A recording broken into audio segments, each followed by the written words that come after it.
Hi there, and welcome to the Daily Gardener, and thank you for listening. I'm your host, Jennifer Ebling.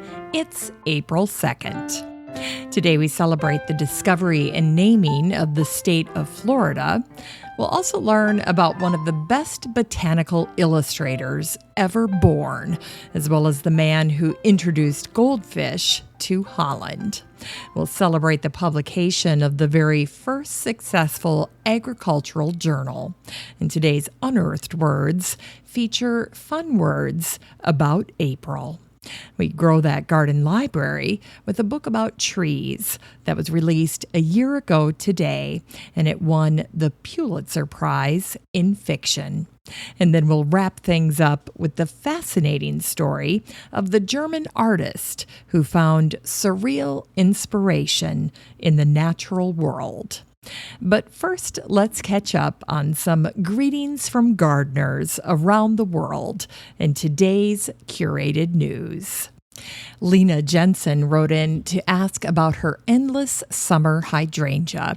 Last year, she said that her plant seemed to thrive, but it just never got a bloom. You know, this can be a common concern with endless summer hydrangea. Sometimes up north, winter can be so bad that the top growth is killed, and that'll completely wipe out that first flush of blooms because that forms on the old wood. Another thing that can happen is that heat or drought can really be harmful to these plants. Too much of either can actually completely stop the formation of flower buds on that new growth. And when you first buy an endless summer hydrangea, it's important to realize that these new plants will often spend most of their energy establishing roots instead of establishing flowers. Now, luckily, once they get established, they start going into flowering mode. And they'll go right back to doing what they've always done, which is putting their energy toward developing those gorgeous flowers. And there's one last piece of advice regarding your endless summer hydrangea. Don't over-fertilize it, and don't add fertilizer that's high in nitrogen, because that can encourage more leaf growth and actually discourage flowering. In fact, once the 4th of July hits, it's a good time to stop fertilizing and adding acid altogether. Now, why is that? Well, if you fertilize late in the season, when the temperatures heat up, you can actually encourage more growth. And that late season growth can be killed during the winter. It's very vulnerable to fluctuating winter temperatures. The best thing you can do for your hydrangea is to make sure that they're getting plenty of water all season long.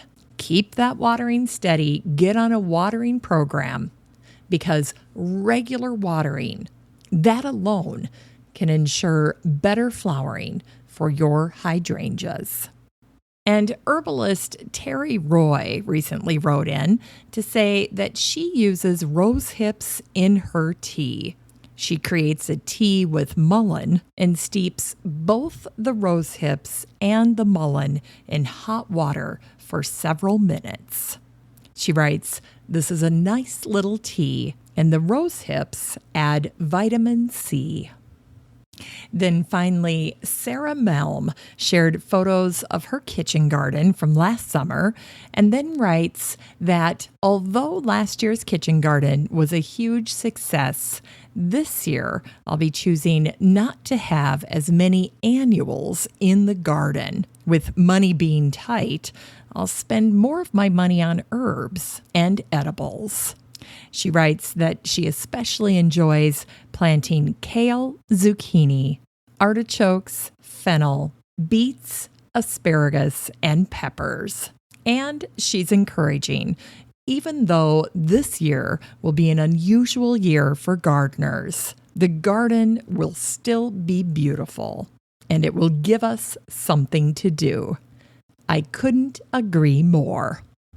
Now, if you'd like to participate in the Gardener Greetings segment, just send your garden pics, stories, birthday wishes, and so forth to Jennifer at thedailygardener.org. And to listen to the show while you're at home, just ask Alexa or Google to play the Daily Gardener podcast. It's just that easy. Today's curated news is from Art Fund. They raised enough money to save Derek Jarman's Prospect Cottage for the nation. Back in December, one of the episodes of The Daily Gardener took an in-depth look at Derek Jarman and his wonderful Prospect Cottage. The cottage was at risk of being sold privately, its contents dispersed, and the artistic legacy lost forever. And that has happened just all too often to so many wonderful gardens. So I was really glad to see that Derek Jarman's Prospect Cottage will be saved. This site really tugged at people's heartstrings.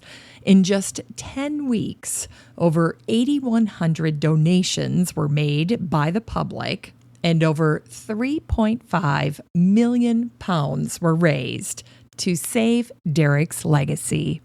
Celebrities were even involved in this effort, and the actress Tilda Swinton said Derek initiated the project of making this little house on the shingle the unique and magically empowering space it has come to be, not only for him, but for so many of us. Well, I am so tickled that wonderful site is going to be preserved for today and for future generations. That's tremendous. Now, next up is a post I wrote for the National Garden Bureau, and it's called Goals for Your 2020 Garden. Here's what it says.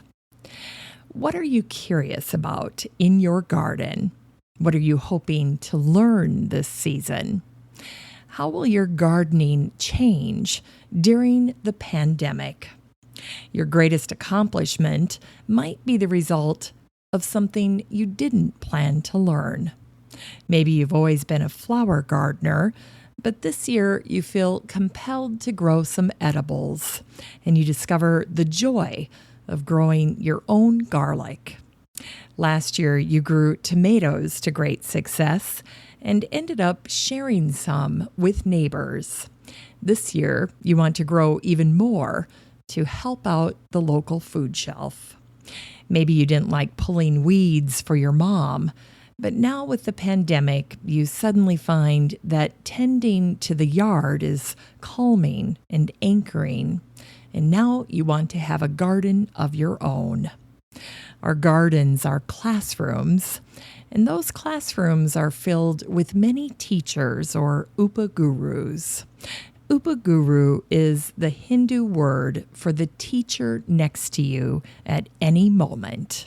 The Upah Gurus in your garden might be the seeds you just ordered, or a mystery plant that you inherit, the hydrangea that refuses to flower, or the rose that won't give up. This year, they say there will be more new gardeners than ever as a result of the COVID-19 restrictions.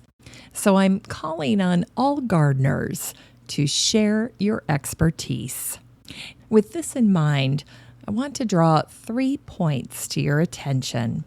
First, if you don't consider yourself an expert, think again. One of the things that can happen to gardeners is that we can underestimate our own expertise or experience in the garden. But any experience is helpful to a gardener just starting out. To new gardeners, you can be a gardening Upah Guru. Second, new gardeners need encouragement. Remind new gardeners that their primary job this year is simply to be a good student of gardening. They don't need to get straight A's in the garden. Let them know that no one is putting pressure on them to replace the produce section of the grocery store. One of the biggest commitments new gardeners can make is simply to learn more about gardening.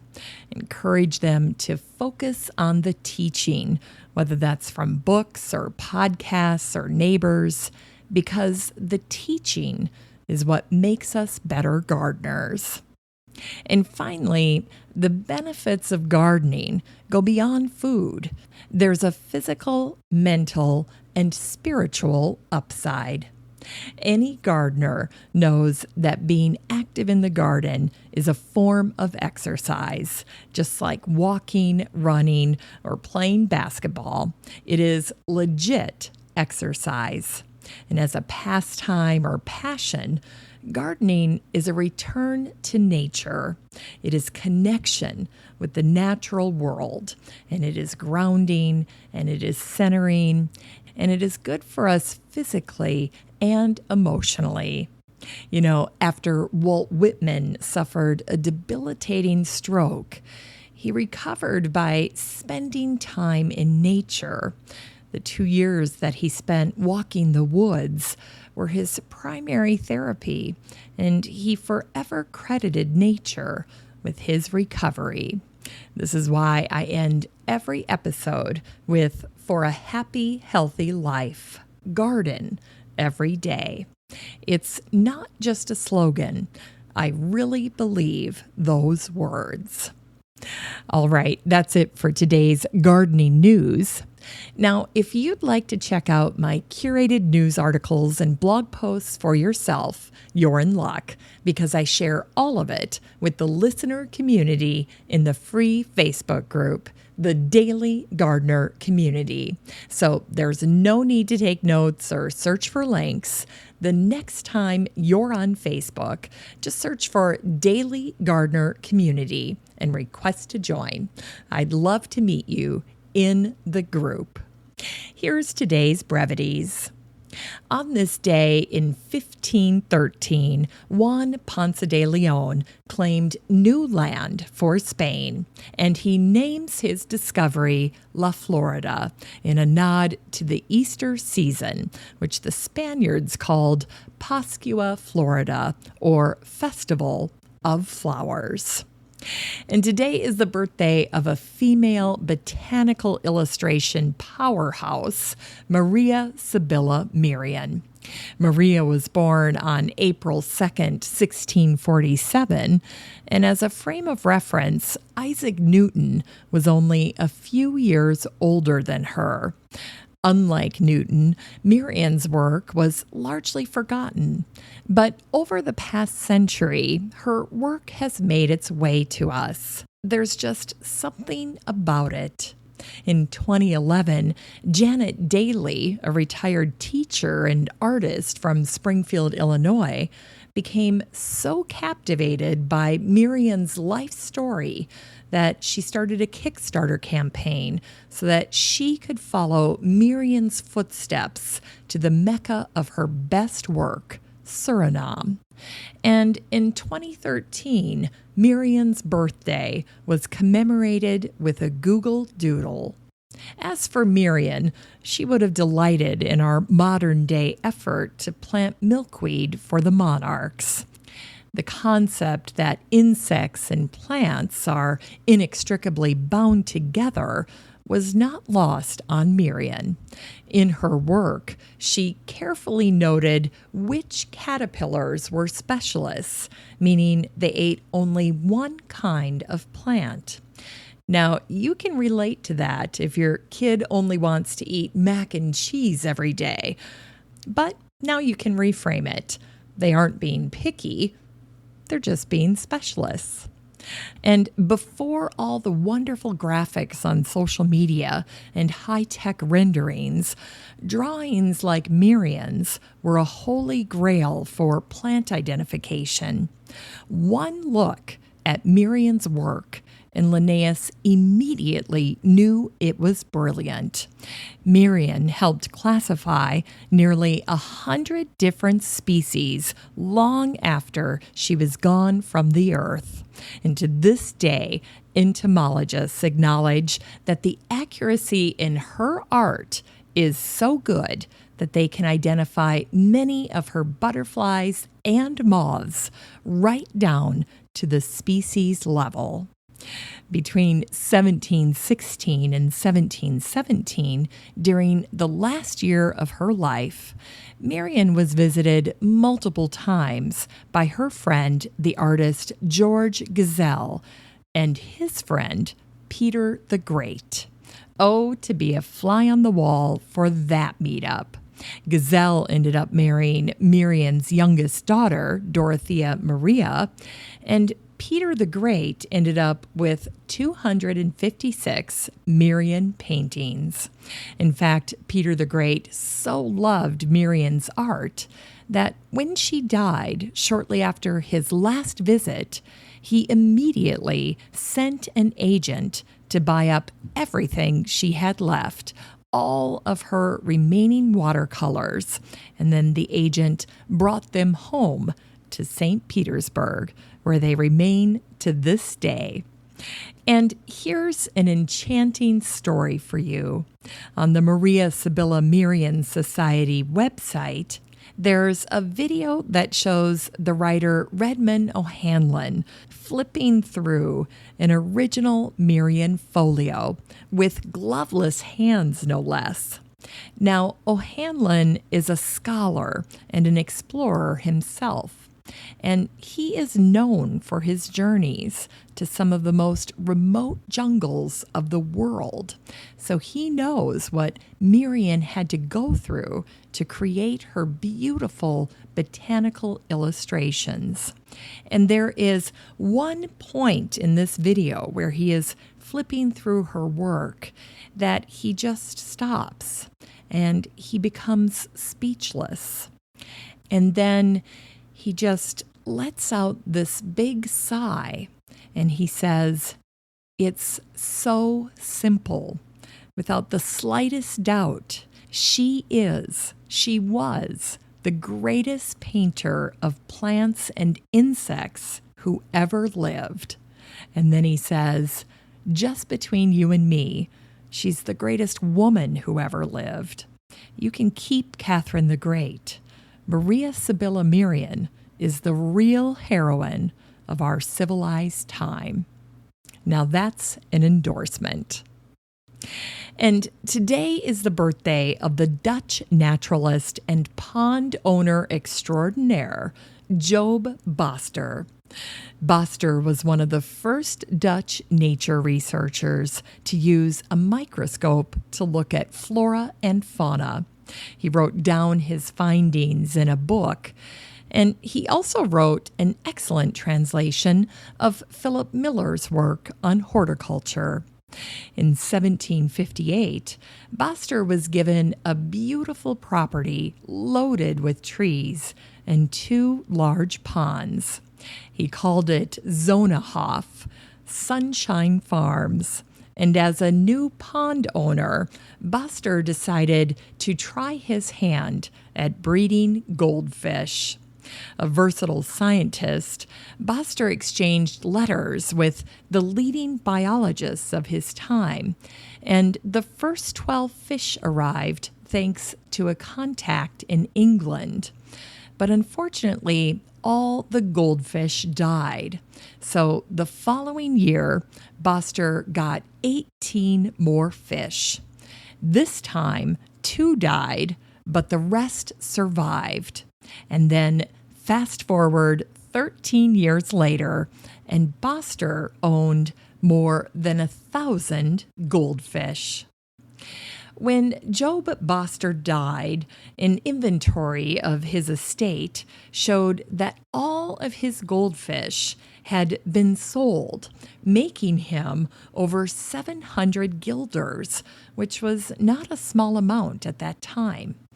The goldfish had made him a small fortune, and Baster was forever remembered as the man who introduced goldfish to the Dutch. In addition to raising goldfish, Baster also drew them, and then he hand-colored the images. Now, I have looked at these drawings online, and I'm telling you that they have an iridescence that makes them look like someone just laid out a real goldfish on the page. They're that lifelike after all this time, so it's worth checking them out. Now, Baster also had a large collection of shells, and during his lifetime, adhering shells to furniture was a big fad in Europe. So Baster took that fad and ran with it. He covered a buffet that he had in his house with European and tropical shells. And then at the bottom of this buffet is the coat of arms of the Baster family, which was a jumping greyhound. And then his wife, Jacoba, had a coat of arms from her family as well, which was a climbing lion. And so both this jumping greyhound and climbing lion were incorporated into this buffet, and they were all made out of shells. In fact, you can see the Baster buffet at the Royal Zeeland Society of Sciences in Holland, which is on my bucket list.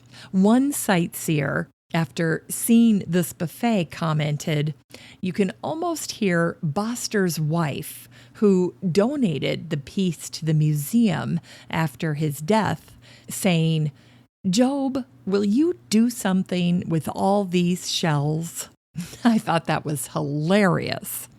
Anyway, the scientific world owes a debt of gratitude to this versatile explorer of the natural world and pond owner extraordinaire, Job Baster, who was born on this day in 1711. And finally, on this day in 1819, almost 200 years ago, the very first successful agricultural journal was published in Baltimore, and it was called American Farmer. Happy birthday. In unearthed words, here are some funny, happy words about April. This first one's from the American lyrical poet and playwright Edna St. Vincent Millay. April comes like an idiot, babbling and strewing flowers. Here's one from the American writer Harriet Prescott Spofford. A gush of birdsong, a patter of dew, a cloud and a rainbow's warning. Suddenly sunshine and perfect blue, an April day in the morning. Ah. Here's one from John Greenleaf Whittier, the American Quaker poet. 'Tis springtime on the eastern hills, like torrents gush the summer rills. Through winter's moss and dry, dead leaves, the bladed grass revives and lives, pushes the moldering waste away, and glimpses to the April day. Here's a little verse from the English poet Robert Southey. 3 things a wise man will not trust: the wind, the sunshine of an April day, and woman's plighted faith. This next one's from Lucy Larcom, the American teacher, author, and poet. The children with the streamlets sing when April stops at last her weeping, and every happy growing thing laughs like a babe just roused from sleeping. And finally, here's a famous line from the American illustrator, author, and naturalist William Hamilton Gibson. Oh, the lovely fickleness of an April day. It's time to grow that garden library with today's book, The Overstory by Richard Powers. It's so hard to believe that this book was published on this day already a year ago in 2019. It's beautiful, and I remember when it came out. This book won the Pulitzer Prize in Fiction. It's a New York Times bestseller. The author Ann Patchett said it's the best novel ever written about trees, and really just one of the best novels, period. This book is 512 pages of stories, or more precisely, fables, and they're all told with trees in mind. This is Richard's 12th novel, and in it we learn about trees and their world. It's just as big as ours. It's just as interconnected and creative and responsive and powerful. Yet so many people are oblivious to trees and what they have to tell us about the world we share together.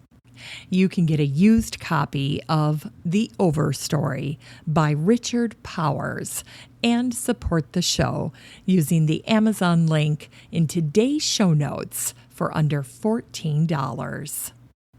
Finally, here's something sweet to revive the little botanic spark in your heart. Today is the birthday of the German Dadaist and Surrealist Max Ernst, who was born on this day in 1891.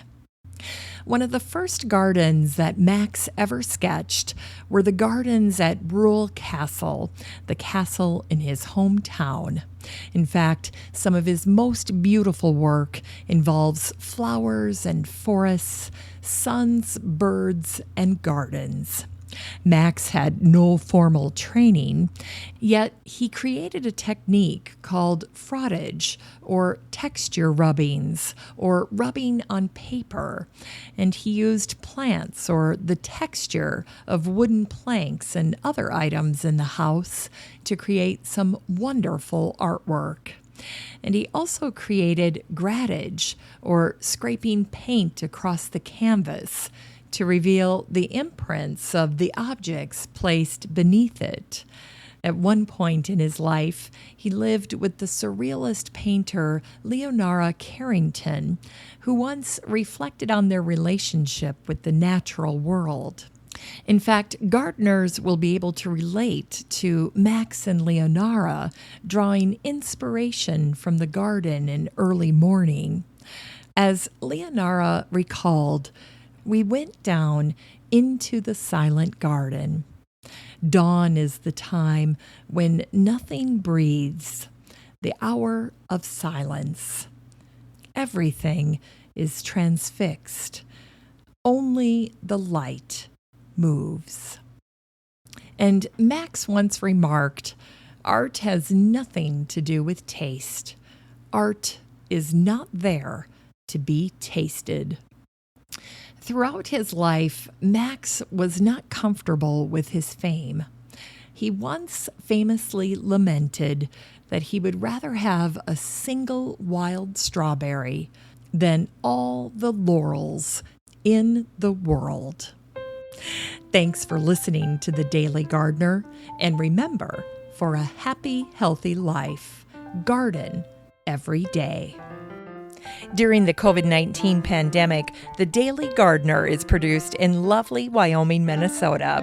You can find today's show notes over at thedailygardener.org. That's thedailygardener.org.